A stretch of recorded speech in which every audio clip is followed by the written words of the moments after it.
Most gay men know about homophobia. And we know that in the world of homophobic content, we are told that we are worthless. Okay? So we are aware of the fact that heterosexual norms all around us imprint or condition all gay men to feel worthless. The message is, I am worthless as a gay man. And often that message is internalized, and then we accept our worthlessness. And then in turn, we project that worthlessness onto others. And then we judge others, we criticize others, we devalue others. But what we don't talk about is the trauma aspect of that projection. And so today we're going to talk about trauma, and I'm going to give you a demonstration of how trauma works so that you'll be blown away. You'll be shocked to see how trauma conditions all of us into disassociation. It's like you start out with one personality and then you become a different personality and you forget about the original template of your personality. That's what trauma does. If you're new to my channel, please hit subscribe button below this video so that we explore this subject matter together. Not a lot of people understand this subject matter to a degree that I believe I've come to understand it. I spent a lot of time over the past month studying narcissism, studying trauma bonding. Below this video, I'm going to give you a link to the channels of Dr. Ramani, Dr. Carter. These are psychologists that spend their whole lives educating others about how narcissism, how trauma bonding affects our love life. We have an epidemic of mental illness in the world, of mental disorders everywhere. Why? Because we are surrounded by devaluation. We all live in a world of trauma. Self-abuse has been normalized. And especially in the gay world over the past 40 years, self-abuse has literally affected all of us. Understanding this will blow your mind. Understanding this will show you that you can succeed with relationships. This will actually give you, for the first time in your life, a doorway into authentic love in a way that is authentic, in a way that you're going to understand as self-evident next step in becoming the man that you wanted to become, in exploring love from a completely different perspective. So please subscribe to my channel so that we can do this work together. Also, I'd like to share with you a picture of trauma to start out with a visual. Because most of us, we think about trauma as this hardcore, abusive, violent situation. Most of you think that trauma is a situation where a child gets abused either physically or sexually. And we look at that situation and we clearly see that there's an abuse happening. And so that is an example of trauma through sexual abuse or through physical abuse. But what we don't see often is that there are other forms of trauma that are also very destructive. And these are the forms of trauma we're going to explore in this video. We're going to talk about cognitive trauma, trauma to your sense of thinking that leads to the creation of a state of mind called cognitive dissonance. It's a blurry state of perception of reality where you're disassociated from the original template of your personality. Okay? So you start out as an innocent gay man coming out into the world of gay relationships and you are intact. You have not been hurt yet. This is your original personality. Through experience of cognitive and of course emotional trauma, you gradually, with each experience of the trauma, you actually become someone else. The original template of your personality is forgotten. You no longer remember the way you used to be. And often, along with that, your arousal has also changed. You're now aroused sexually towards behaviors, towards gay men, and sexual habits that are very different than the ones you started out originally. One of the fastest ways to tell that we live in a world of trauma is by asking about logic. Is there logic in this behavior? Does it make sense? Are you following principles? Are you following rules that protect you?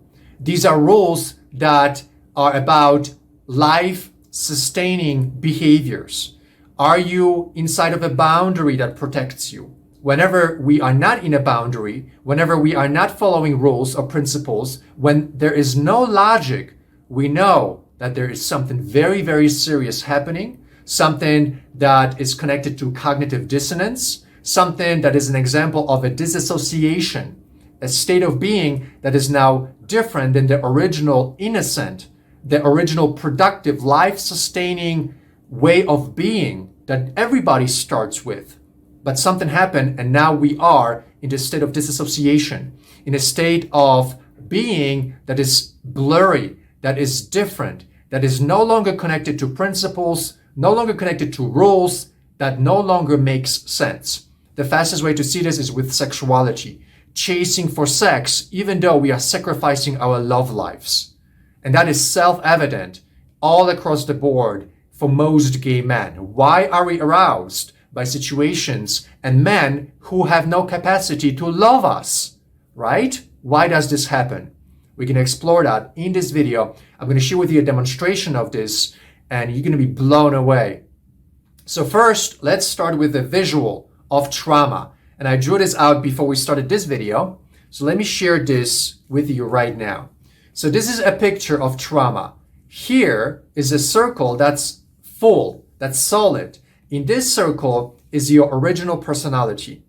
This is the intact, innocent version of you. You can say when you were a child, nobody hurt you yet, nobody betrayed you, you were intact. Your personality was solid, was healthy. You had no anxieties, you had no depression. This is what most of us start with if we don't have any abuse and trauma when we are younger. And then something happens, whole bunch of situations happen, and now we enter into a disassociative state. And this circle with the dotted lines represents that something happened. The circle is no longer solid. Something was taken. Something was raptured. Our personality is no longer solid.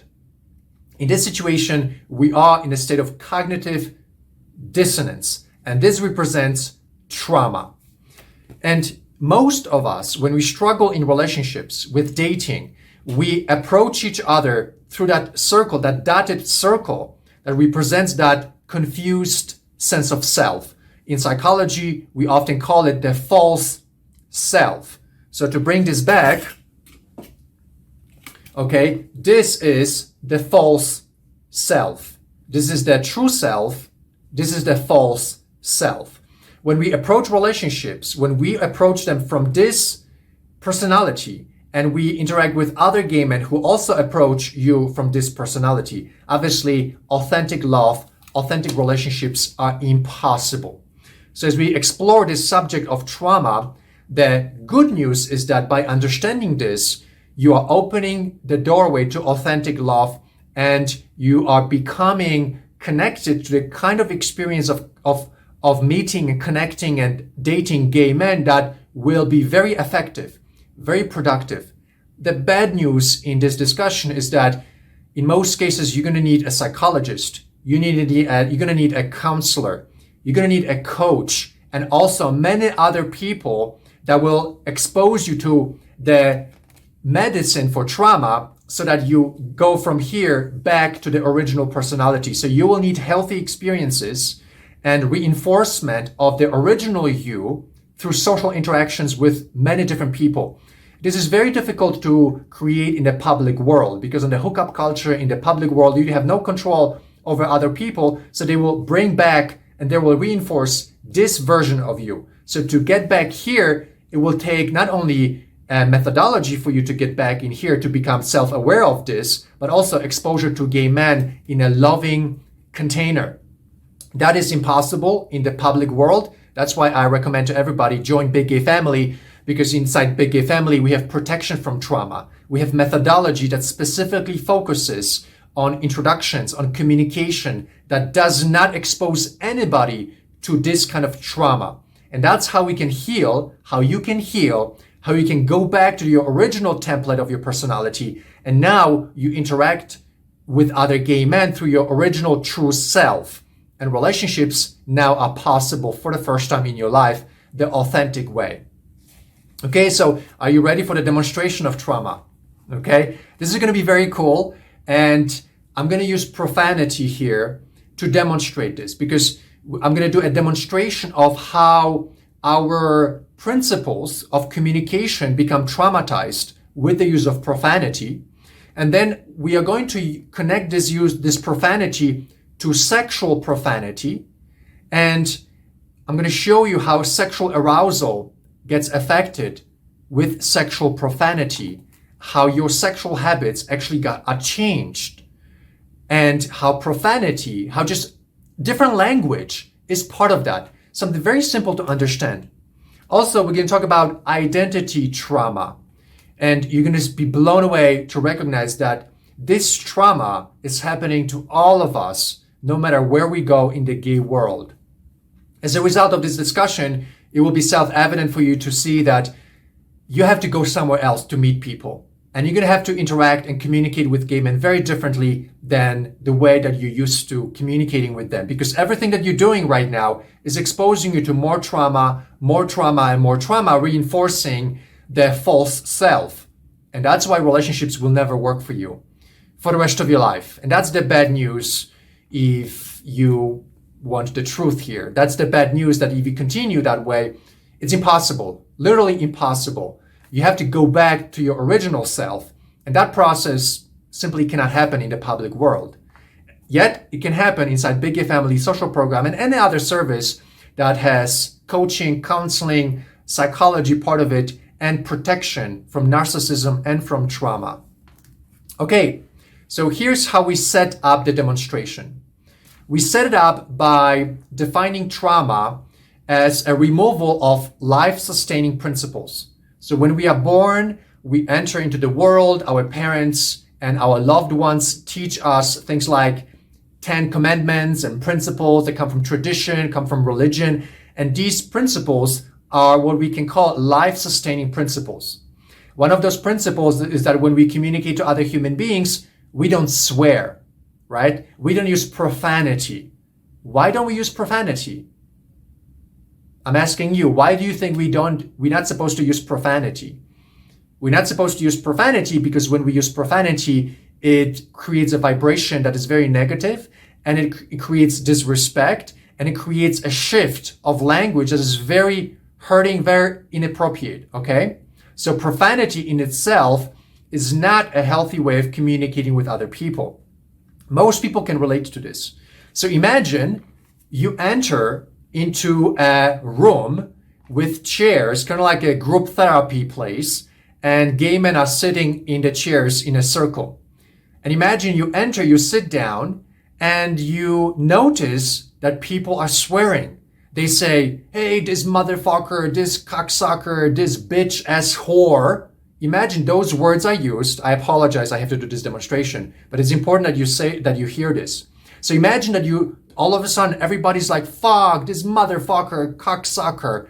And you shocked initially, you're like, what's going on here? Why is this profanity going on here? But you stay there. Notice you don't get up. You stay there.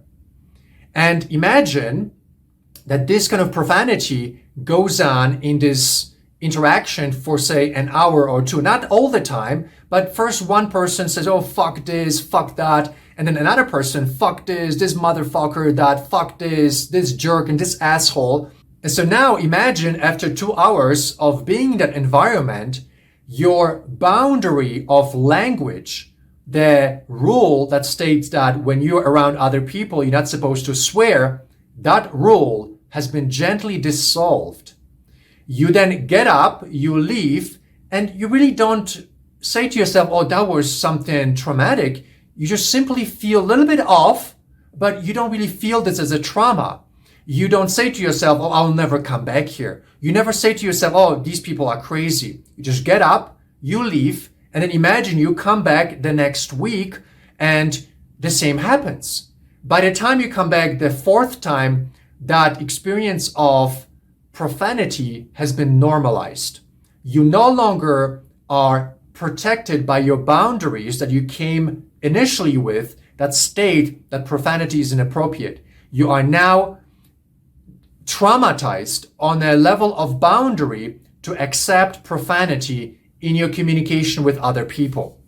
So this is a very helpful example to understand that trauma, exposure to profanity, created acceptance of profanity, created desensitization to profanity. You now are no longer the same person. Your values about language and communication have been changed. Your boundary, the kind of boundary that would have stated, hey, wait a second, shut up, guys, because you are using profanity. I don't want to be around profanity. Stop using profanity. That would have been your protective boundary being triggered to state that, hey, I don't want to be around profanity. But most people in that situation, because it's a social situation, because other people are doing it, we cannot hesitate to be assertive that this is not appropriate. Okay? So this is a perfect example of how trauma on a level of language is now derailing your whole system of protection. You are no longer the same person. Now, obviously from the outside, you still look the same. You're not really hurt. You're not really abused emotionally. You're just slightly different. You are no longer the same person. And now imagine this happens the next week and the week after. Imagine this happening for the duration of 1 year. You literally are no longer questioning whether this is normal or not. Profanity is now normalized. Okay, so this is layer number 1. Now we get into the layer number 2. We now talk about sexual profanity. So now imagine similar situation, but now people talk about, hey, you're gonna fuck me in the ass, come in my ass, you're gonna fuck me like I'm your whore, I'm gonna bend over for you, stretch my ass, come in my ass, and then bend me over, slap me, fuck me like you hate me, let me be your bitch ass whore. So this is profanity now used in sexuality. The difference is here that to some gay men who are in that environment, this may actually become a turn on. So before that, the language was not including sexual profanity. It would be something like, hey, let's make love. Hey, let's lay naked together. Hey, why don't you touch me here? Or how about I lay on top of you? How about I rub your belly, your chest? I want to hug you. I want to kiss you. But now we don't have that. We have something else. We have stretch my ass, fuck me like you hate me, slap me in my ass, or bend me over and fuck me hard. So you see, by introducing profanity into description of sexuality, it's no longer language. Now it's connected to biological responses of arousal. And this is, my friends, a kind of trauma that most people can't see as something that is changing their biological system of sexuality. You see, sexuality is the most important source of your energy as a man. If through profanity with language, you are now creating arousal to that profanity and the images of that profanity, for example, stretch my ass or fuck me hard, it's no longer the life-protecting, life-sustaining principles that are part of it. You are now shifted into abuse. You're now shifted into violence. That's part of sexuality, simply by introducing profanity of language. And now notice all across the hookup apps, that's all that goes on there. Log into Grindr tonight and you're gonna see everybody is exposing you to sexual profanity and then changing your arousal, conditioning your arousal to now sexually develop erections, sexually having an arousal towards behaviors that represent violence, that represents hurt and abuse. And because everybody is doing it, you no longer initiate and activate the boundaries that you started out with. Just like in the previous example, when everybody is swearing in a room, you don't say, hey, stop the swearing, this is inappropriate. With sexuality, you don't say, hey, stop this is not right. Because everybody's doing it, we then normalize it, we accept it. Our defense mechanisms are no longer working on your behalf. We enter into a state of cognitive dissonance. We are allowing hurt, we're allowing trauma on a level of language that then reaches into our biology, reaches into your arousal, and condition you through the images that come with that profanity, like stretching or fuck me hard, so strong penetration. Now arousal and erection is about that profanity.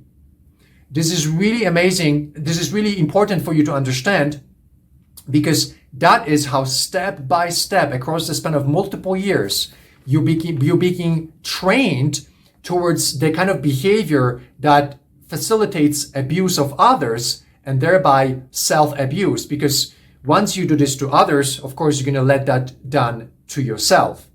The big thing about all of this is that sometimes this process involves entertainment. And so when you are someone who's never been around profanity and you enter into a room where people are swearing, it's kind of fun to watch this. I sometimes swear and say, fuck this bullshit or fuck this motherfucker. It's kind of fun to observe other people swear. I think swearing has its purpose in language to express energies and to let out some neurotic energy that's inside of us. But if we are constantly surrounding ourselves with that language, eventually our cognition, eventually our principles are now becoming more blurry, become weaker. And kind of like in that image I showed you earlier, we go from a solid circle into a dotted circle. We no longer are the same strength in terms of our defense mechanisms towards our protections, towards our principles. And in sexuality, this is so easily done just purely with the introduction of profane language about sexual behaviors. And that's done all across the board. And we can laugh about this. It's kind of entertaining to talk about, fuck my hole, stretch my hole, come in my ass, fuck me really hard. It's kind of entertaining to observe all of that. But then you begin to notice that you actually have a hard-on because of it. And then just imagine all of that happening in pornography, in all the videos that you watch. Then all of that is normalized because our initial principles were initially the principles that we grew up with. They would have stated, no, you can't do this to somebody. What? You don't dare to say to me, I'm going to fuck your hole. How dare you say that to me?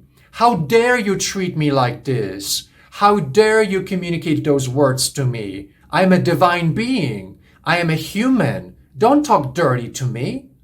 But when you notice a lot of the BDSM, sadomasochistic patterns, they've been completely normalized. And even a lot of the intelligent men, the psychologists, counselors, they're even adapting that kind of way of thinking about sex, as if though anything goes in sexuality.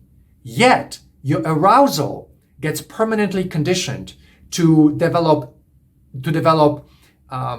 erection towards behaviors that are self-evident to be hurting other people.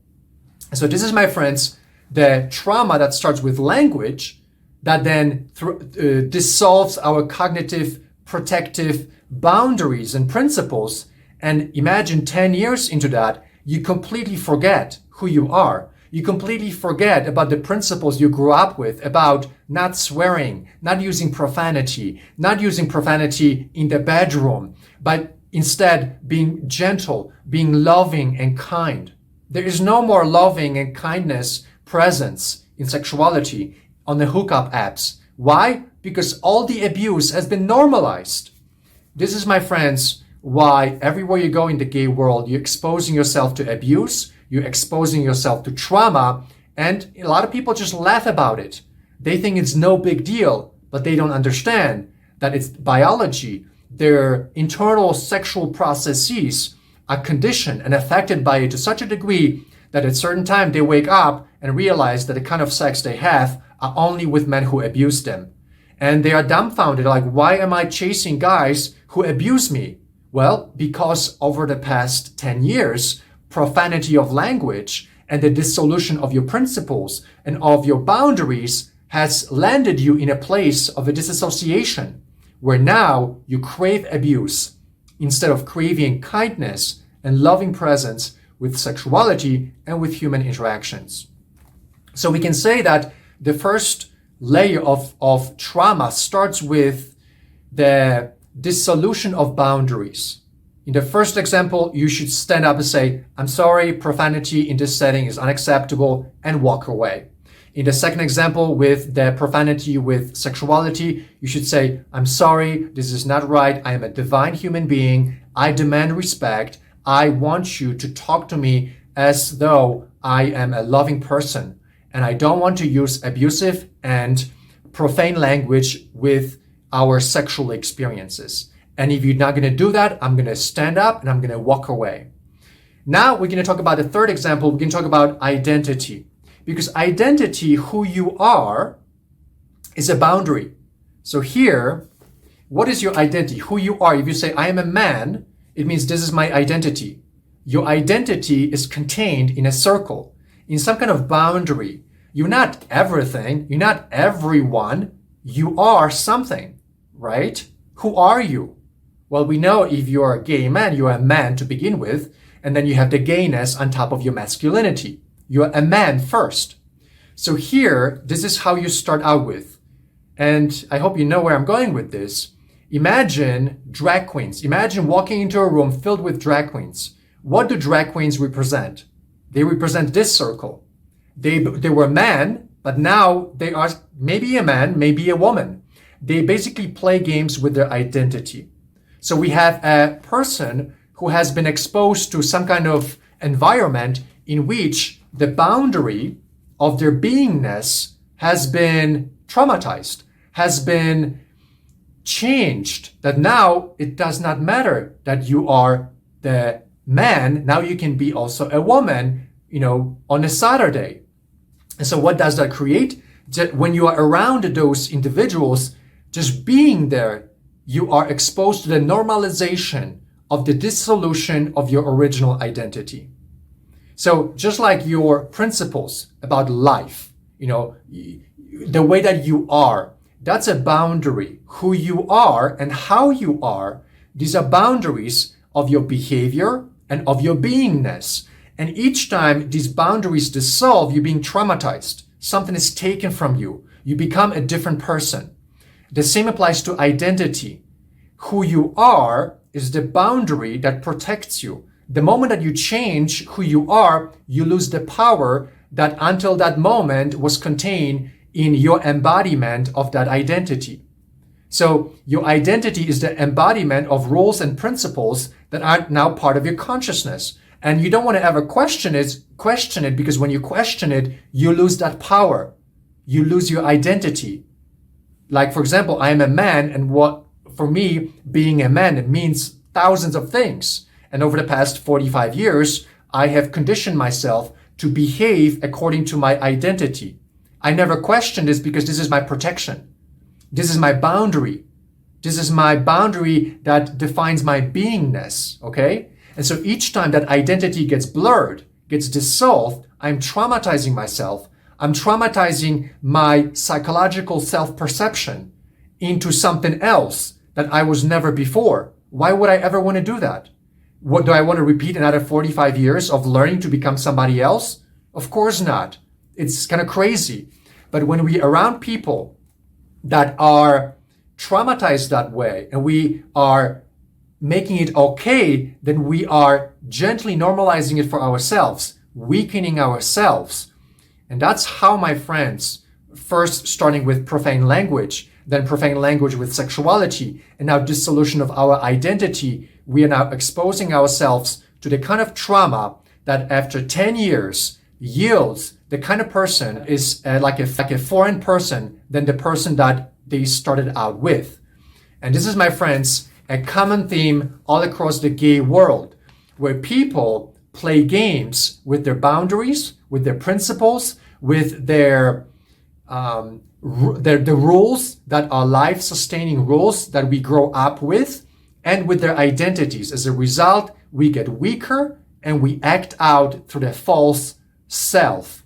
And that's where relationship crisis is for most of us. You can never have a relationship that's healthy, that's authentic, when you're acting out of your false self, or when you're acting out of your cognitive dissonance, where you don't even know who you are anymore. You're not even the false self because one day you're this, one day you're that, one day you're something else, one day you are treated as a whore, another day you are behaving in ways that goes against your original principles.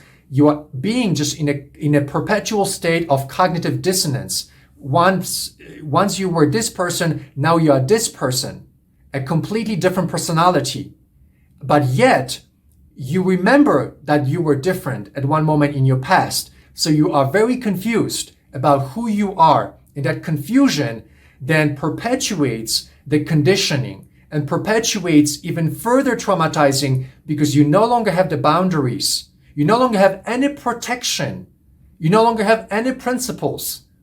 And that's very dangerous, because that's how, my friends, you then expose yourself to the kind of toxicity that produces psychological damage, that produces the kind of damage that yields to addictions, alcoholism, drug addictions.